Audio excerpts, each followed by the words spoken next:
Hello friends, എല്ലാവർക്കും നമസ്കാരം. നിങ്ങളെ ഏവരും കാത്തിരിക്കുന്ന വേദയുടെയും വിക്രമിന്റെയും ഇന്നത്തെ വിശേഷത്തിലേക്ക് എല്ലാ കൂട്ടുകാർക്കും സ്വാഗതം. എല്ലാവർക്കും നല്ലൊരു ദിവസം ആശംസിച്ചുകൊണ്ട് തന്നെ നമ്മുടെ വേദയുടെ വിക്രത്തിന്റെ ഇന്നത്തെ വിശേഷത്തിലേക്ക് കടക്കാം. അതിനു മുമ്പായിട്ട് ആരെങ്കിലും നമ്മുടെ ചാനൽ ആദ്യമായിട്ട് കാണുന്നുണ്ടെങ്കിൽ ഒന്ന് സബ്സ്ക്രൈബ് ചെയ്ത് വെക്കണം. അതിനോടൊപ്പം മാക്സിമം എല്ലാവരും ലൈക്ക് അടിച്ചിട്ട് വീഡിയോ കാണാൻ വേണ്ടി ശ്രദ്ധിക്കണേ.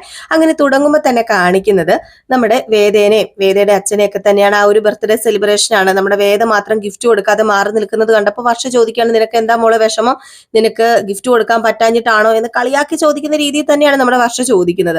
അപ്പോഴേക്കും പെട്ടെന്ന് വേദയുടെ അച്ഛൻ പറഞ്ഞു, എനിക്ക് എന്തിനാ ഗിഫ്റ്റ്, ഇവളല്ലേ എന്റെ ഗിഫ്റ്റ്, പിന്നെ പ്രത്യേകിച്ച് എനിക്ക് ഗിഫ്റ്റിന്റെ കാര്യമുണ്ടോ മോളെ എന്ന് പറഞ്ഞു.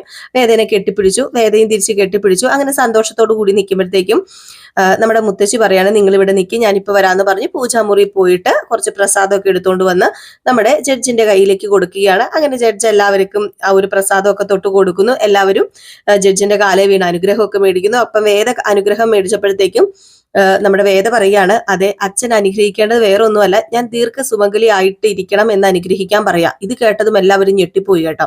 അപ്പം പറഞ്ഞു, എന്താ അച്ഛൻ ഞെട്ടിപ്പോയോ? ഞാനൊരു കാര്യം പറയട്ടെ, ഒരിക്കലും ഞാൻ എല്ലാം ഉപേക്ഷിച്ച് ഇവിടെ വന്നതാണെന്ന് അച്ഛൻ കരുതരുത്. ഇപ്പോഴും എന്റെ മനസ്സിൽ വിക്രമുണ്ട്. എന്റെ ഭർത്താവ് വിക്രം തന്നെയാണ്. ഞാൻ പറഞ്ഞല്ലോ, വിക്രം വിളിച്ചാൽ ഞാൻ തിരിച്ചു പോകും. അതും കൊണ്ട് മാത്രമല്ല, ഞാൻ ദീർഘസുമംഗലി ആകണം എന്നുള്ളത് അച്ഛന്റെ അമ്മയുടെയൊക്കെ ആഗ്രഹങ്ങളൊക്കെ തന്നെയാണല്ലോ. അപ്പോഴത്തേക്കും മുത്തശ്ശിയും പറഞ്ഞു, അത് ശരിയാ മോളെ, ഏതൊരു അച്ഛന്റെയും അമ്മയുടെ ആഗ്രഹം ദീർഘസുമംഗലിയായിട്ട് തന്റെ മകൾ ഇരിക്കണം എന്ന് തന്നെയാ. അതുകൊണ്ട് അനുഗ്രഹിക്കാൻ പറഞ്ഞു. അങ്ങനെ അനുഗ്രഹിക്കുകയാണ്. അച്ഛൻ അനുഗ്രഹിച്ചപ്പം അച്ഛൻ പറഞ്ഞു, അതായത് നമ്മുടെ വേദയുടെ അച്ഛൻ പറഞ്ഞു, നീ ദീർഘസുമംഗലിയൊക്കെ ആയിട്ടിരിക്കട്ടെ, അത് പക്ഷെ ആരുടെ ഭാര്യയായിട്ടിരിക്കണം എന്ന് അത് നീ തന്നെയാണ് തീരുമാനിക്കേണ്ടതെന്ന് പറയാം. അപ്പൊ അവിടെ നമ്മുടെ ദർശനയും കൂടെയാണ് പറഞ്ഞത് കേട്ടോ. ആര്? നമ്മുടെ വേദയുടെ അച്ഛന്. ഏതായാലും ആ ഒരു സന്തോഷ നിമിഷത്തിനിടയിലാണ് നമ്മുടെ വേദ, ഞാൻ ഇപ്പം ഗിഫ്റ്റ് കൊണ്ടുതരാം, ഏതായാലും അച്ഛന്റെ അനുഗ്രഹം മേടിച്ചിട്ട് ഗിഫ്റ്റ് കൊണ്ട് തരാൻ വേണ്ടി ഇരുന്നതായിരുന്നു എന്ന് പറഞ്ഞ് നേരെ റൂമിലേക്ക് കയറി പോയിട്ട് ആ ഒരു 15 ലക്ഷം രൂപ നമ്മുടെ വേദയ്ക്ക് വിലയിട്ടല്ലോ ശ്രീകാന്ത്, ആ ഒരു 15 ലക്ഷം രൂപ എടുത്തോണ്ട് വന്ന് ഇതാണ് അച്ഛൻ എന്റെ ഗിഫ്റ്റ് എന്ന് പറഞ്ഞു കൊടുക്കുന്നു. അപ്പോഴത്തേക്കും പെട്ടെന്ന് ജഡ്ജി ചോദിക്കുകയാണ്, ഇതെന്താ മോളെ, ഇതെന്താ ഈ ബാഗിനകത്ത്? ഇതെനിക്ക് അച്ഛൻ വിലയിട്ടില്ലേ 15 ലക്ഷം രൂപ. 15 ലക്ഷം അല്ല, സോറി, 10 ലക്ഷം രൂപ, ആ പൈസയാന്ന് പറഞ്ഞു. അപ്പോഴത്തേക്കും പെട്ടെന്ന് ശ്രീകാന്ത് കയറി വന്ന് പറയാ, മോളെ നിനക്ക് തെറ്റിപ്പോയി, നിന്റെ അച്ഛൻ നീ വിളിച്ച് കുറെ വഴക്കൊക്കെ പറഞ്ഞു, നീ ചീത്ത പറഞ്ഞു, പക്ഷെ നിനക്ക് തെറ്റിപ്പോയി. ഈ തുക കൊടുത്തത് നിന്റെ അച്ഛനല്ല, ഇത് അച്ഛനോട് ചോദിക്കാതെ ഞാനാ കൊടുത്തത്. അതുകൊണ്ട് നീ ഒരിക്കലും അച്ഛനെ കുറ്റപ്പെടുത്തരുതെന്ന് പറഞ്ഞപ്പോഴത്തേക്കും നമ്മുടെ വേദ അവിടെ തകർന്നു പോവുകയാണ്. വേദയും ഓർത്തിരുന്നത് സത്യം പറഞ്ഞു കഴിഞ്ഞിട്ടുണ്ടെങ്കിൽ ആ ഒരു തുക നമ്മുടെ വേദയുടെ അച്ഛൻ കൊടുത്തതാണെന്നുള്ളത്. അപ്പം പെട്ടെന്ന് അങ്ങോട്ട് വല്ലാണ്ടായി പോയിട്ട് നമ്മുടെ വേദ പറഞ്ഞു, അച്ഛ എനിക്ക് മാപ്പ് തരണം അച്ഛൻ, ഞാൻ അങ്ങനെയൊന്നും വിചാരിച്ചിട്ടല്ല, ഞാൻ ഓർത്തത് ഇത് അച്ഛന് എനിക്ക് തന്നതാണെന്ന് ഓർത്തിട്ട് എനിക്ക് വിലയിട്ടതാണെന്ന് ഓർത്തിട്ടാന്ന് പറയുമ്പോൾ, മോളെ അങ്ങനെ വിലയിടാൻ മാത്രം ഈ അച്ഛന് മോളെ അത്രയ്ക്ക് അധപ്പതിച്ചിട്ട് പോയിട്ടില്ല കേട്ടോ എന്നൊക്കെ ഇങ്ങനെ പറയുന്നു. അപ്പം വേദ, എന്നോട് ക്ഷമിക്കണം അച്ഛ, എന്നോട് ക്ഷമിക്കണം എന്ന് പറഞ്ഞ് കാലേ വീഴുന്നു. മോളോടല്ലാതെ പിന്നെ വേറെ ആരോടാ ഞാൻ ക്ഷമിക്കുന്നത്? മോക്കല്ല, വേറെ ആർക്കാണെങ്കിലും ഈ ഒരു ഇത് തന്നെ ഉണ്ടാകത്തുള്ളൂ, ആ ഒരു ഫീല് തന്നെ ഉണ്ടാകത്തുള്ളൂ. അപ്പൊ മോക്ക് എന്നോട് ദേഷ്യം തോന്നി, ഇതിൽ തെറ്റൊന്നും പറയാനില്ല. ഏതായാലും മോളുടെ ഈ തെറ്റിദ്ധാരണ മാറിയല്ലോ, അത് തന്നെ വലിയ കാര്യം എന്നൊക്കെ പറയാണ്. ഏതായാലും അത് കഴിയുമ്പോഴത്തേക്കും നമ്മുടെ വേദം മാറിപ്പോകുന്നു. ഇതൊക്കെ വർഷയ്ക്ക് കണ്ടിട്ട് അത്രയ്ക്ക് സുഖിക്കുന്നില്ല കേട്ടോ. പിന്നെ കാണിക്കുന്ന സീൻ എന്ന് പറഞ്ഞിട്ടുണ്ട്, വിക്രം ഭയങ്കര ഒരുക്കമാണ് കേട്ടോ. കുളിച്ച് സുന്ദര കുട്ടപ്പനായിട്ട് സമ്മേളനത്തിന് പോകാൻ വേണ്ടി റെഡി ആയിക്കൊണ്ടിരിക്കുമ്പോൾ പെട്ടെന്ന് ഒരു ഫോൺ കോൾ വരികയാണ്. അപ്പൊ ഒരു കൂട്ടുകാരൻ വിളിച്ചിട്ട് പറയാ, എടാ നീ പെട്ടെന്ന് ഇങ്ങോട്ട് വാ, നീ എന്താ ഈ താമസിക്കുന്നതെന്ന് ചോദിച്ചപ്പം 3 മണിക്കല്ലേ സമ്മേളനം, ആ സമയമാകുമ്പോ അവിടെ എത്തിയപ്പോരെ. ഏതായാലും നീ വരുമ്പോഴത്തേക്കും ഡോക്യുമെന്റ്സ് ഒക്കെ എടുത്തേക്കണം കേട്ടോടാ എന്നിങ്ങനെ പറഞ്ഞിട്ട് ഫോൺ കട്ട് ചെയ്യുന്നു. അപ്പോഴത്തേക്കും നമ്മുടെ വിക്രം എന്താ ഒരുക്കമൊക്കെ കഴിഞ്ഞിട്ട് ഡോക്യുമെന്റ്സ് എടുക്കാൻ വേണ്ടി അങ്ങ് കയറുകയാണ്. അങ്ങനെ റൂമിനകത്ത് ഡോക്യുമെന്റ്സ് ഒക്കെ എടുക്കാൻ വേണ്ടി കയറി വെച്ച സ്ഥലത്ത് നോക്കിയപ്പോഴത്തേക്കും ഡോക്യുമെന്റ്സ് ഒന്നും കാണുന്നില്ല. ഓഹോ, ഇതെവിടെ പോയി, ഇതറിയില്ലല്ലോ, വെച്ചാലും ഒരു സാധനം വെച്ചെടുത്ത് കാണത്തില്ല എന്ന് പറഞ്ഞുകൊണ്ട് എന്ത് ചെയ്തു, അവിടെ മുഴുവൻ അരിച്ചു പറക്കാണ്. ഡോക്യുമെന്റ്സ് അവിടെ ഒന്നും കാണുന്നില്ല. എന്റെ ഈശ്വര, പട്ടയ വിതരണത്തിന്റെ ലിസ്റ്റ് ആണല്ലോ, ഇനിയിപ്പോ എന്താ ചെയ്യുക എന്ന് പറഞ്ഞ് ശ്രീജയുടെ അടുത്ത് പോയി ചോദിക്കുക, എടുത്ത് ഇവിടെ എവിടെയെങ്കിലും ഇരുന്ന് കണ്ടായിരുന്നോ, ആ ഒരു ഡോക്യുമെന്റ്സ് കിട്ടിയായിരുന്നു, ഒരു ഫയലിനകത്തായിരുന്നു ഞാൻ വെച്ചിരുന്നത്, ഒരു കറുത്ത ഫയൽ ആയിരുന്നു എന്നൊക്കെ പറഞ്ഞപ്പോഴത്തേക്കും, അയ്യോ ഇല്ല ഞാൻ കണ്ടില്ലല്ലോടാ, നീ ഒരു കാര്യം ചെയ്യാം, ആ മുറി കയറി നന്ദിനി അവിടെ ക്ലീൻ ചെയ്യുന്നുണ്ടായിരുന്നു, നീ ഒന്ന് ചോദിച്ചു നോക്കാൻ പറഞ്ഞു. ഏതായാലും നന്ദിനിയോട് ചോദിക്കാൻ വേണ്ടി റൂമിനകത്ത് ചെന്ന് കഴിഞ്ഞപ്പോഴത്തേക്കും ചോദിച്ചിട്ട് കാര്യമില്ലെന്ന് മനസ്സിലായി. ഇനിയിപ്പോ അവിടെ വല്ലതും എടുത്ത് വെച്ചേക്കുന്നുണ്ടോ എന്ന് അറിയാൻ വേണ്ടി അലമാര പോയി തപ്പി കഴിഞ്ഞപ്പോഴത്തേക്കുമാണ് അതിനകത്തുനിന്ന് കുറെ പൈസ ഇങ്ങ് വീഴുന്ന കണ്ടത്. അപ്പോഴത്തേക്കും തന്നെ നമ്മുടെ നന്ദിനിയും കയറി വന്നു, വിനായകനും അവിടെ കയറി വന്നു. അപ്പം നന്ദിനിയും വിനായകനും നോക്കിയപ്പോ പൈസ എല്ലാം താഴെ വീണ് കിടക്കുന്നു. അപ്പൊ വിക്രം കാര്യം പറഞ്ഞിട്ട് ഏതായാലും സമ്പാദിക്കലാണല്ലേ, സ്വകാര്യ സമ്പാദ്യം. ആയിക്കോട്ടെ, നടക്കട്ടെ നടക്കട്ടെ നടക്കട്ടെ. ഇവിടെ മറ്റുള്ളവര് വേറെ എന്ത് ചെയ്താലും ഇവിടെ സമ്പാദിച്ചോണം. ഇവിടെ വീട്ടിൽ ചെലവിനുമായിട്ട് ഒരു 5 പൈസ കൊടുക്കരുത് എന്നൊക്കെ പറഞ്ഞപ്പോഴത്തേക്കും ഇങ്ങനെ ചമ്മി നാറി വിളറി വെളുത്ത് നിൽക്കുകയാണ്.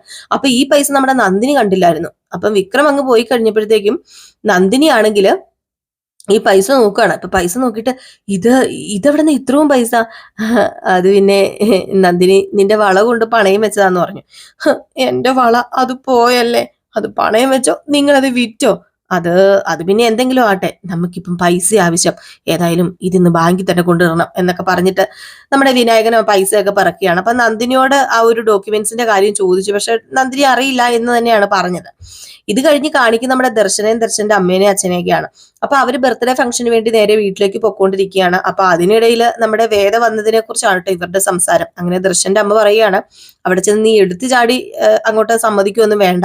ആ പെങ്കൊച്ച് എന്നാ കാണിച്ചിട്ടാ തിരിച്ചു വന്നതെന്ന് പറയാൻ പറ്റില്ലല്ലോ. അവര് ഭാര്യയും ഭർത്താവും ഒക്കെ ആയിട്ട് ജീവിച്ചൊന്നും കാണത്തില്ല. പക്ഷെ രണ്ടാം കെട്ട് തന്നെയാ. അതുകൊണ്ട് നമുക്ക് കുറച്ച് ഡിമാൻഡ്സ് ഒക്കെ വെക്കണമെന്ന്. അപ്പം ദർശന്റെ അച്ഛൻ പറഞ്ഞു, നീ എന്താ ഉദ്ദേശിക്കുന്നത്? പൈസയുടെ കാര്യമാണോ? പൈസയുടെ കാര്യമെങ്കിൽ പൈസയുടെ കാര്യം എന്തെങ്കിലും ആയിക്കോട്ടെ എന്ന് പറഞ്ഞപ്പോ നിങ്ങളൊന്നും മിണ്ടാതിരിക്കുന്നുണ്ടോ? എപ്പോഴും പൈസ, പണം, സ്വത്ത്, ഇത് മാത്രമേ നിങ്ങൾക്ക് വിചാരമുള്ളോ? ഇത് മാത്രം വിചാരിച്ചിട്ടല്ലടാ ജീവിക്കണമെങ്കിൽ ഇന്നത്തെ കാലത്ത് സമ്പത്ത് തന്നെയാണ് ആവശ്യം. പിന്നെ നമ്മുടെ ഒരു മോളും കൂടി അവിടെ ഉണ്ടല്ലോ, അവരുടെ വീട്ടിലുണ്ടല്ലോ. അതുകൊണ്ട് തന്നെ കാര്യങ്ങളൊക്കെ നമുക്ക് എളുപ്പമാ.